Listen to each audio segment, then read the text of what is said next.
Hello everyone, hope you all are fine. आज हम partnership accounts को ही कंटिन्यू करेंगे and this is our lecture number 6। आज का हमारा टॉपिक है profit and loss appropriation account.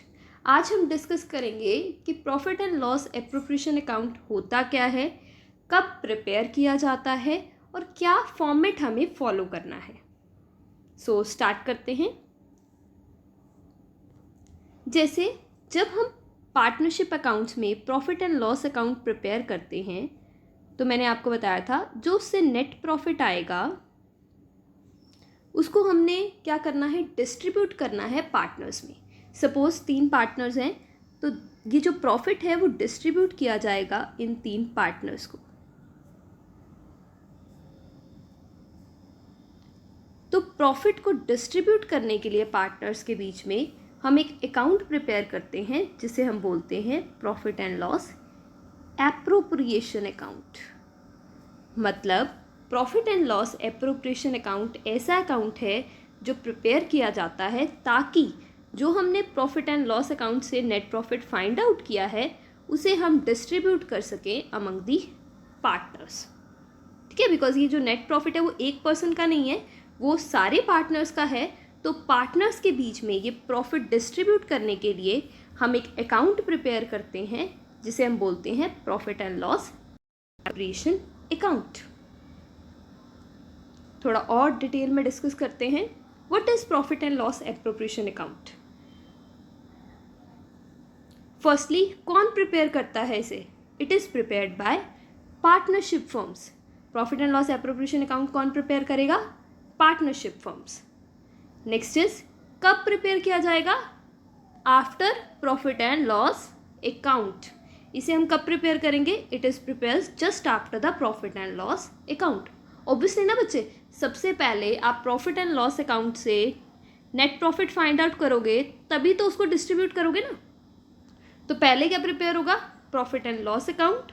फिर जो उससे नेट प्रॉफिट होगा वो आपको डिस्ट्रीब्यूट करना होगा, तो उस डिस्ट्रीब्यूशन के लिए आप प्रिपेयर करोगे profit and loss appropriation account. Profit and loss appropriation is prepared to distribute the net profit among the partners. Profit and loss appropriation account क्यों बनाया गया है? Profit and loss appropriation account हम बना रहे हैं ताकि जो हमने नेट प्रॉफिट फाइंड आउट किया है प्रॉफिट एंड लॉस अकाउंट से उसे हम डिस्ट्रीब्यूट करें अमंग दी पार्टनर्स। अब इसका नेचर कैसा है? It is a nominal account. ये कैसा अकाउंट है? Nominal account. अब बताओ नॉमिनल अकाउंट का रूल क्या होता है? Debit all the expenses and losses and credit all the incomes and gains. Okay, तो ये रूल, इस अकाउंट को जब हम बनाएंगे तो इस रूल को फॉलो करना होगा। Next is entries for interest on capital, interest on drawings, salary to partners, commission to partners and division of profit among the partners will be passed in this account। अब question ये है कि इस account में कैसी entries pass की जाएंगी? तो यानी पार्टनर से रिलेटेड जो भी चीज़ें होंगी वो हम किस में पास करेंगे? Profit and loss appropriation account में। Like interest on capital, interest on drawings, salary to partners, commission to partners, और जो प्रॉफिट जो हमने लास्ट में आएगा जो डिवाइड करेंगे वो भी हम किस अकाउंट में करेंगे? Profit and loss appropriation account. Okay, अब एक बार फॉर्मेट देखते हैं। जैसा कि मैंने आपको बताया सबसे पहले क्या प्रिपेयर किया जाएगा? Profit and loss account. तो लिंक करके समझते हैं। Profit and loss account format याद होगा, क्या लिखते हैं? फॉर द ईयर एंडेड, फिर डेट। ठीक है, 4 कॉलम्स प्रिपेयर किए जाते हैं इसमें बच्चे। Debit, particulars amount, credit. ठीक है, 2 साइड होंगी यहाँ पे, debit side and credit side. सबसे पहले हम क्या करते हैं? सबसे पहले जो हमारा ग्रॉस प्रॉफिट होता है, जो हमने ट्रेडिंग अकाउंट प्रिपेयर करके फाइंड आउट किया है, उसे हम ब्रॉट डाउन करते हैं। और अगर लॉस होगा तो वो डेबिट साइड में ब्रॉट डाउन किया जाएगा, और अगर प्रॉफिट होगा उसे हम ब्रॉट डाउन करते हैं क्रेडिट साइड में। देखो, अब क्वेश्चन ये है कि प्रॉफिट एंड लॉस अकाउंट में कौन सी आइटम्स को शो किया जाएगा। तो कौन से एक्सपेंसेस शो किए जाते हैं, which are charge against profit. Charge against profit का मीनिंग क्या है, ऐसे एक्सपेंसेस जो फर्म को पे करने ही हैं, चाहे फर्म में लॉस हो चाहे प्रॉफिट हो, उसे हम क्या बोलते हैं, charge against profit. Like rent, salary, postage, audit fee, travelling expenses, telephone expenses, ये सब कहाँ शो किए जाते हैं, प्रॉफिट एंड लॉस अकाउंट में। ठीक है, तो यानी सारे एक्सपेंसेस हम कौन से साइड शो करेंगे, डेबिट साइड। बिकॉज आपको पता है कि प्रॉफिट एंड लॉस अकाउंट भी कैसा अकाउंट होता है, नॉमिनल अकाउंट, जिसमें क्या रूल फॉलो होगा, डेबिट ऑल द एक्सपेंसेस। तो हम एक्सपेंसेस को क्या करेंगे, डेबिट, और इनकम्स को क्या करेंगे, क्रेडिट। ओके, मैंने आपको बताया था कि कुछ चीज़ों का आपको ध्यान रखना है, that are interest on loan. Interest on loan क्या है, चार्ज अगेंस्ट प्रॉफिट। यानी अगर किसी पार्टनर ने फर्म को लोन दिया है और फर्म उसको उस पर इंटरेस्ट पे करती है, तो ध्यान रखना वो एप्रोप्रिएट नहीं है, वो क्या है, चार्ज अगेंस्ट प्रॉफिट। बिकॉज अगर फर्म बाहर से लोन लेती तो तब भी तो उसको इंटरेस्ट पे करना पड़ता ना, तो इसलिए हमको इंटरेस्ट ऑन लोन को क्या लेते हैं, charge against profit. Same as rent paid to partner. अगर किसी पार्टनर ने अपनी लैंड या कोई बिल्डिंग फर्म को रेंट पर दी है और फर्म उसको रेंट पे कर रही है, तो उसको जो पे किया जाएगा रेंट, उसे भी हम क्या मानते हैं, चार्ज अगेंस्ट प्रॉफिट। और थर्ड मैंने आपको बोला था ध्यान रखना, मैनेजर्स कमीशन।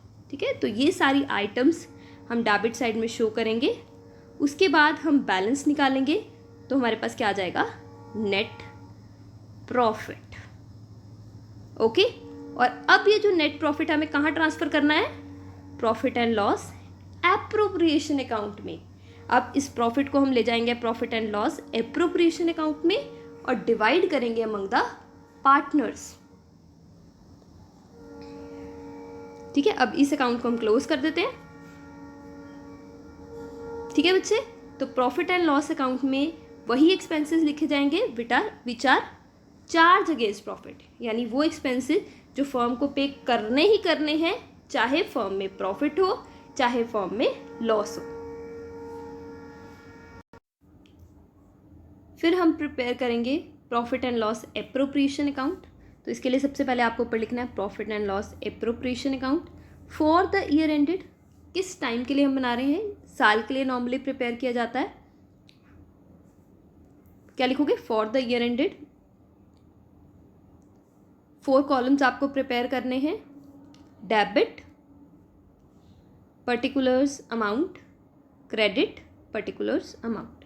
ये है हमारी डेबिट साइड और ये है हमारी क्रेडिट साइड। और जैसा कि हमने डिस्कस किया, profit and loss appropriation account कैसा अकाउंट है, नॉमिनल नेचर का अकाउंट है, यानी debit all the expenses and losses and credit all the incomes and gains. हमें एक्सपेंसेस को क्या करना है, डेबिट करना है, और इनकम्स को क्या करना है, क्रेडिट करना है। ओके, सबसे पहले तो जो हमने नेट प्रॉफिट फाइंड आउट किया है प्रॉफिट एंड लॉस अकाउंट से, उसको ट्रांसफ़र करते हैं इधर by profit and loss account. Net profit transferred from profit and loss account, मतलब ब्रॉट डाउन करेंगे सबसे पहले प्रॉफिट को। ठीक है, अब उसके बाद क्वेश्चन ये है कि अब इसमें हम कौन से एक्सपेंसेस को नोट डाउन करते हैं। इसमें हम एक्सपेंसेस नोट डाउन करते हैं which are appropriation of profit. Appropriation of profit का मतलब है वो एक्सपेंसेस जो तभी दिए जाएंगे जब प्रॉफिट होगा। वो जो एक्सपेंसेस होते हैं जो पार्टनर से रिलेटेड होते हैं, उसे हम कहाँ नोट डाउन करते हैं, profit and loss appropriation account. But partner से रिलेटेड 2 आइटम्स हैं जिसको हम चार्ज मानते हैं, that are interest on loan and second one is rent paid to partner. बाकी सारा जो भी हम पार्टनर्स को पे करते हैं वो हम किस में शो करते हैं, profit and loss appropriation account में। फर्स्ट आइटम है बच्चे इंटरेस्ट ऑन कैपिटल। अब देखो, पार्टनर जो है वो फर्म में कैपिटल लगाता है, ठीक है, फर्म में पैसा लगाता है, तो फर्म जो है उस पैसे के ऊपर उसको क्या देती है, इंटरेस्ट देती है। और आपको पता है जो हम अकाउंट्स करते हैं वो फर्म के पॉइंट ऑफ व्यू से करते हैं, फर्म के नज़रिए से करते हैं। तो बताओ, फर्म के नज़रिए से इंटरेस्ट ऑन कैपिटल क्या है, एक्सपेंस है या इनकम है? देना है ना फर्म को, पार्टनर को, तो ये क्या है, एक्सपेंस है। तो डेबिट में हम क्या लिखेंगे, to interest on partners capital.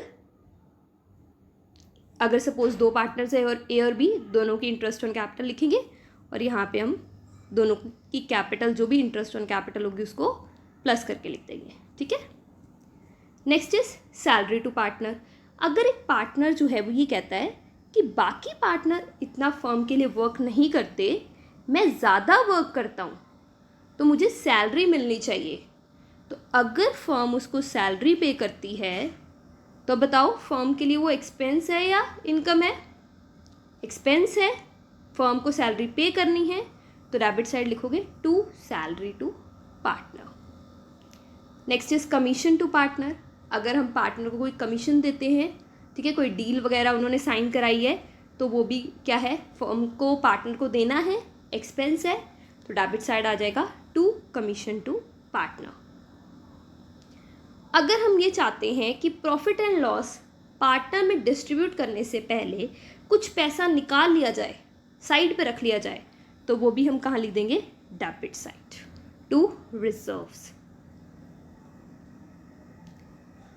Next is interest on drawings. अब देखो, अगर पार्टनर ने फर्म से कुछ पैसा निकाल लिया, मतलब विड्रॉ कर लिया, अब देखो जो पार्टनर ने फर्म को पैसा दिया था तो फर्म ने उस पर इंटरेस्ट दिया था पार्टनर को, तो अब पार्टनर जो है वो फर्म से पैसा विड्रॉ कर रहा है, तो क्या फर्म जो है वो इंटरेस्ट लेगी पार्टनर से? Answer is yes. तो अब पार्टनर ने फर्म से पैसा लिया तो हम पार्टनर से इंटरेस्ट लेंगे, तो ये फर्म के लिए क्या हुआ, इनकम होगी, तो ये कौन सी साइड आ जाएगी, credit side. Bye interest on drawings, suppose दो पार्टनर है, ए की ड्राइंग्स, ए पे जो इंटरेस्ट है और बी पे जो इंटरेस्ट है, टोटल आप यहाँ लिख दोगे, ठीक है। तो ऐसे प्रिपेयर किया जाता है profit and loss appropriation account. फिर आप इसका बैलेंस करोगे तो आपके पास आ जाएगा डिविजिबल प्रॉफिट। क्या आएगा बच्चे, ध्यान से, डिविजिबल प्रॉफिट। अब इसको कहाँ ट्रांसफ़र करना है वो हम बाद में डिस्कस करेंगे और आप ये अकाउंट क्लोज कर दोगे। जब आप profit and loss account prepare करोगे तो उससे आपके पास क्या आएगा, नेट प्रॉफिट। और जब आप profit and loss appropriation account prepare करोगे तो उससे आपके पास क्या आएगा, डिविजिबल प्रॉफिट, ठीक है। सो डिविजिबल प्रॉफिट और नेट प्रॉफिट जो होता है वो अलग होता है। प्रॉफिट एंड लॉस अकाउंट जब हम प्रिपेयर करेंगे तो उससे आता है हमारे पास नेट प्रॉफिट, और प्रॉफिट एंड लॉस एप्रोप्रिएशन के बाद हमारे पास आता है डिविजिबल प्रॉफिट। क्लियर है? होप आपको ये क्लियर होगा। आज के लिए बस इतना ही। Thank you so much for your attention. Have a nice day.